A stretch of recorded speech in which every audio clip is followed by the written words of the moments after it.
हाय दोस्तों, कैसे हैं आप लोग। आशा करते हैं आप लोग भी बहुत अच्छे होंगे, मस्त होंगे, स्वस्थ होंगे। वेलकम माय यूट्यूब चैनल दोस्तों, एंड गुड मॉर्निंग सभी को। और आज देखिए ड्यूटी नहीं गए हैं, आज छुट्टी कर ली है, क्योंकि इधर लगातार 3 दिन से पूरा बारिश हो रहा है। कल भी बारिश हुआ था, परसों भी बारिश हुआ और आज भी बारिश हो रहा है रेगुलर, बिल्कुल भी नहीं छूटा है। तो अभी 2 दिन से भींग भींग के ड्यूटी कर रहे थे, तो सोचे कि आज छुट्टी कर लेते हैं, क्योंकि अगर आज भी अगर भींग के ड्यूटी करते तो तबीयत ख़राब होने का डर रहता। तो आज छुट्टी कर लिए हैं दोस्तों। और देखिए दिखाते हैं आप सबको, एकदम रेगुलर बारिश हो रहा है इधर। थोड़ा बैक कैमरा से आप सबको दिखाते हैं। देखिए कितना बारिश हो रहा है, देखकर ही अंदाज़ा लगा सकते हैं दोस्तों कि बारिश कितना तेज़ हो रहा है। अगर हल्का फुल्का होता तो ड्यूटी चले जाते, और इतना तेज़ बारिश हो रहा है कि ड्यूटी करना भी मुश्किल है। अगर ड्यूटी चले जाते हैं तो किसी तरह से तो करना ही पड़ेगा। तो आज सोचे कि छुट्टी कर लेते हैं, फिर कल देखा जाएगा कल बारिश होता है कि नहीं होता है। इधर जब बारिश स्टार्ट हो जाता है तो लगातार 3-4 दिन 5 दिन तक एकदम रेगुलर चलता रहता है। और वही देखिए परसों से स्टार्ट हुआ है, अभी आज तक लगातार पूरा बारिश हो रहा है। कल कैसा मूवमेंट रहता है उसके हिसाब से फिर देखा जाएगा। तो आज तो दिन भर रूम पर ही रहेंगे दोस्तों। और अभी सुबह उठे हैं तो पूरा बर्तन उर्तन साफ़ करके नहाए हैं। पूरा कपड़ा भी थोड़ा गंदा उंदा था, ड्रेस ये सब साफ कर लिए हैं। और अभी देखिए खाना बनाने के लिए जा रहे हैं। चावल बनाएंगे, चावल ही बनाएंगे क्योंकि रात को रोटी बनाए थे। और देखिए इधर पूरा टप टप पानी चू रहा है। देखिए थोड़ा सा बारिश होता है पूरा पानी चूना स्टार्ट हो जाता है। तो ठीक है दोस्तों, वीडियो में लास्ट तक बने रहिए। और चैनल पे नए हैं तो सब्सक्राइब करना ना भूलिएगा, ज़रूर से ज़रूर सब्सक्राइब कर दीजिएगा, ठीक है। आज कुछ रेलवे के बारे में मैं आप सबको बताऊंगा। कुछ न्यूज आया है जीडीसी के बारे में। पहले थोड़ा नाश्ता वास्ता कर लेते हैं। अभी नहाए हैं तो थोड़ा ठंडा जैसा लग रहा है, थोड़ा चाय वाय बना के पी लेते हैं, फिर आप सबसे मिलते हैं दोस्तों, ठीक है। वीडियो में लास्ट तक बने रहिए और चैनल पे नए हैं तो सब्सक्राइब कर दीजिएगा, ठीक है। चलिए भाई लोग, अब आप सबको बताते हैं कि ये जो जीडीसी का फार्म निकला है कहाँ से निकला है और कितना सीट निकला है और किसके किसके लिए निकला है, ठीक है। नाश्ता वास्ता तो मेरा हो गया, खाना भी नहीं खाया, नाश्ता किए हैं। और आज छुट्टी है तो दिन भर रेस्ट करेंगे। छुट्टी लिए हैं, छुट्टी मेरा है नहीं। तो चलिए ज़्यादा समय नहीं लेते हैं दोस्तों और आप सबको बताते हैं। तो ये जीडीसी का जो फार्म निकला है ये साउथ ईस्ट सेंट्रल रेलवे से निकला है। और जो साउथ ईस्ट सेंट्रल रेलवे में जितने भी कर्मचारी हैं, पुराने कर्मचारी जिनका 2 साल हो गया है कंप्लीट, वो भर सकते हैं ये जीडीसी। इसमें अब ये भी रूल लगा दिया गया है, रूल बना दिया है कि जितने भी कर्मचारी हैं, रेलवे के जितने कर्मचारी हैं, उनका सर्वे 2 साल खोजा है।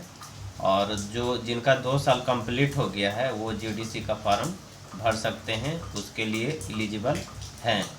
और जो नए लड़के हैं उनके लिए थोड़ा दुख की बात है दोस्तों, उनको ये जीडीसी का फॉर्म नहीं भर सकते हैं। वो उनके लिए अभी 2 साल इंतज़ार करना पड़ेगा, 2 साल कंप्लीट हो जाएगा फिर वो भर सकते हैं।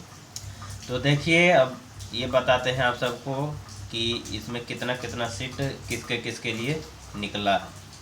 तो देखिए इसमें ड्राइवर और टेक्नीशियन के लिए 820 सीट निकला है, जो साउथ ईस्ट सेंट्रल रेलवे है वहाँ से निकला है। ये अभी सभी जोन से नहीं निकला है, जैसे मुंबई जोन हो गया, सिकंदराबाद हो गया, सभी जगह से नहीं निकला है, कहीं कहीं अभी 2-3 जगह से निकला है। तो ये साउथ ईस्ट सेंट्रल रेलवे से मेरे को मालूम चला है कि इतना इतना सीट निकला है। तो मैं सोचा कि चलो अपने भाई लोग को बता देते हैं, और जितने भी साउथ ईस्ट सेंट्रल रेलवे में जितने भी कर्मचारी हैं उनको थोड़ा बता देते हैं कि इसमें कौन कौन एलिजिबल हैं भरने के लिए।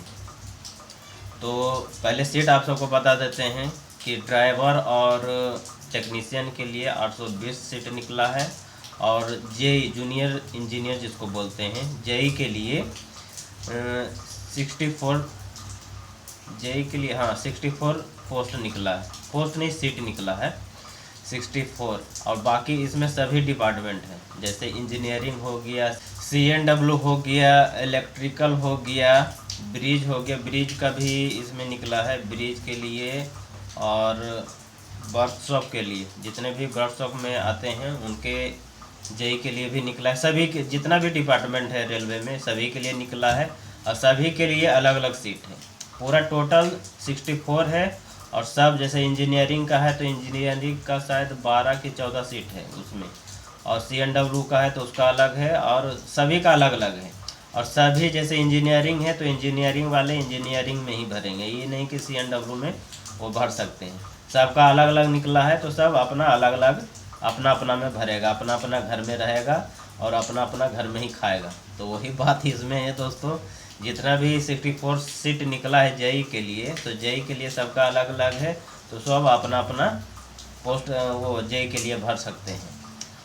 और इसमें एज भी खोजा है दोस्तों, जैसे जनरल हुआ तो जनरल के लिए 18 से 42 वर्ष खोजा है, और ओबीसी के लिए 18 से 45 वर्ष, और एसटी एससी हो गया तो उसके लिए 18 से 47 साल। जैसे दोस्तों जो जनरल में आता है उसका 18 से 42 खोज रहा है, तो 42 से अगर जनरल के कैंडिडेट अगर 42 से पार कर गए हैं, 43 हो गया चाहे 45 हो गया, तो वो नहीं भर सकते हैं जनरल वाले।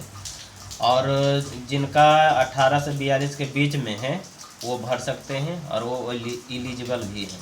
और ओबीसी के लिए मैं आप सबको बताया कि 18 से 45 से ज़्यादा 46, 47, 48 है तो वो नहीं भर सकते हैं। एज खोज रहा है, जैसे 18 से 45 के बीच में होना चाहिए। ये इस बार नियम लगा दिया है, पहले भी लगाया होगा लेकिन मेरे को मालूम नहीं है। और इसमें दोस्तों मेडिकल भी खोजा है, जैसे ड्राइवर हो गया तो ड्राइवर के लिए A1 मेडिकल होना है, और जो टेक्नीशियन है तो टेक्नीशियन के लिए B1 मेडिकल खोज रहा है इसमें। और ITI तो होना ही होना है, और टेक्नीशियन के लिए ITI होना चाहे PCM होना ज़रूरी है। जो टेक्नीशियन के लिए भरते हैं तो PCM चाहे ITI ये दोनों में से कोई भर सकते हैं, लेकिन जो ड्राइवर के लिए भरेंगे तो उनके लिए ITI होना ज़रूरी है। और जेई के लिए मैं आप सबको बता देता हूँ, जेई के लिए 3 साल का डिप्लोमा खोज रहा है, और इसमें BSc साइंस खोज रहा है। जो भी कर्मचारी हैं जिनका BSc साइंस से है तो वो भर सकते हैं, और जिनका डिप्लोमा है 3 साल का तो वो भी भर सकते हैं। इसमें भी मेडिकल खोजा है, तो चलिए मेडिकल बताते हैं आप सबको क्या इसमें मेडिकल खोजा है। चलिए दोस्तों अब जूनियर इंजीनियर के बारे में बताते हैं जेई के लिए, कि जेई के लिए क्या क्या मेडिकल खोजा है।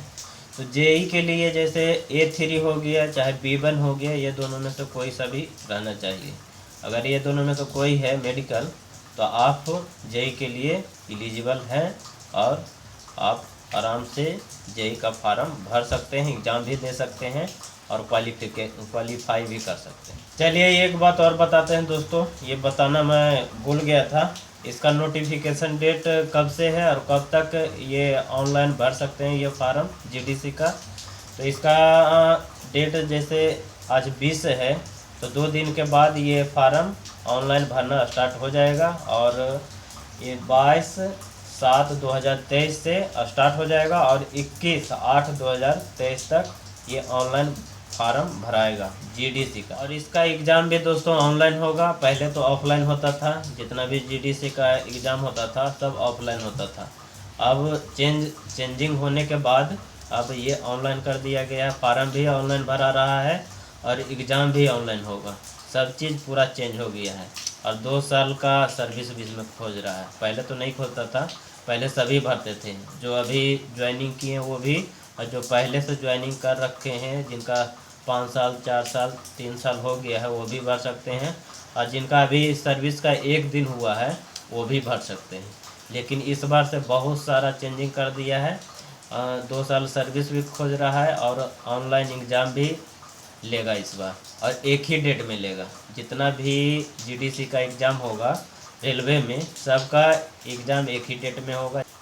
जैसे ड्राइवर हो गया, टेक्नीशियन हो गया, उसका एक डेट में लेगा, और जो जेई है तो जेई का अलग लेगा। जितना भी डिपार्टमेंट है उसका अलग अलग डिपार्टमेंट से क्वेश्चन पूछा जाए। जैसे हम इंजीनियरिंग में आते हैं तो इंजीनियरिंग में दोस्तों हम सबका काम ट्रैक पे रहता है, तो ट्रैक में क्या क्या सामान लगता है, रेल के बारे में पूछा जाता है, और चाबी के बारे में जिसको ईआरसी बोलते हैं उसके बारे में, रबड़ पैड के बारे में, टर्नआउट के बारे में, ये सब पूछा जाता है इंजीनियरिंग में। और जो CNW है तो CNW का जो भी काम होता है, मालगाड़ी को रिपेयरिंग करना, चाहे उनका जो भी काम है, तो उनका क्वेश्चन अलग पूछा जाएगा। टेक्निकल लेकिन पूछा जाएगा, सबका टेक्निकल पूछा जाएगा। जैसे जूनियर इंजीनियर हो गया तो जूनियर इंजीनियर के अलग टेक्निकल पूछा जाएगा। जो CNW में है, चाहे ये SNT में है, उनका अलग अलग सिग्नल के बारे में, SNT में सिग्नल के बारे में पूछा जाता है, और CNW में जो गाड़ी उड़ी रिपेयरिंग करते हैं उसके बारे में पूछा जाता है। सबका अलग अलग है। जैसे हम इंजीनियरिंग में है तो इंजीनियरिंग का अलग पूछा जाएगा, सबका ऐसा ऐसा क्वेश्चन बनाया जाएगा।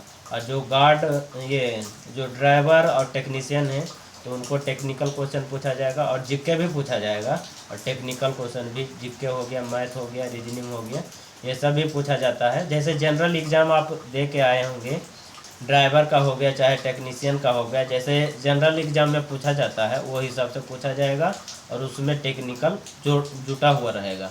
उसी तरह से जेई का हो गया, जेई में भी जनरल नॉलेज ये सब पूछा जाएगा। और इसमें रेलवे के कुछ ऐसे कर्मचारी हैं वो जीडीसी का कोई सभी एग्ज़ाम नहीं दे सकते हैं, और उनका सर्विस भी 3 साल 4 साल 5 साल हो गया फिर भी नहीं दे सकते हैं। वो कौन नहीं दे सकते हैं, चलिए बताते हैं आप सबको। जितने भी आरपीएफ हैं, आरपीएफ हो गए, चाहे आरपीएसएफ एक और फोर्स रहता है, आरपीएसएफ उन्हीं से रिलेटेड है। आरपीएफ हो गया चाहे आरपीएसएफ हो गया, ये सब जीडीसी का एग्ज़ाम नहीं दे सकते हैं। वो जीडीसी एग्ज़ाम के लिए एलिजिबल नहीं है, इसमें लिखा हुआ है, और वो नहीं भर सकते हैं। आरपीएफ के बारे में तो जानते हैं, उनका ड्यूटी ट्रेन में रहता है, स्टेशन पे रहता है। इनको दोस्तों शायद रिजर्व पुलिस फोर्स बोला जाता है, मेरे को अच्छी तरह से याद नहीं है, शायद रिजर्व पुलिस फोर्स ही बोला जाता है। जब पहले तैयारी करते थे जब याद रहता था, लेकिन अगर गलती मैं बोल रहा हूँ तो कमेंट में बता दीजिएगा, ठीक है। मेरे हिसाब से रिजर्व पुलिस फोर्स ही बोलता है, तो उनके लिए ये जीडीसी का फार्म भरने लायक नहीं है, और वो एलिजिबल नहीं है। और बाकी जो भी था मैं आप सबको बता दिया, और जो भी मेरे को इसके बारे में, जीडीसी के बारे में जो भी पता था, नॉलेज था, उसके बारे में बता दिया। और जो नहीं बताया हूँ, कुछ बताने में भूल गया हूँ, तो थोड़ा कमेंट करके पूछिएगा, मैं कमेंट के ज़रिए मैं आप सबको बता दूँगा, ठीक है दोस्तों। तो आज का वीडियो दोस्तों यहीं पे समाप्त करते हैं। आज का वीडियो आप सबको कैसा लगा प्लीज़ कमेंट में लिख के ज़रूर बताइएगा, और चैनल पे नए हैं तो सब्सक्राइब कर दीजिएगा दोस्तों, ठीक है। और डेली की तरह आज भी सभी को मेरे तरफ से जय हिंद दोस्तों।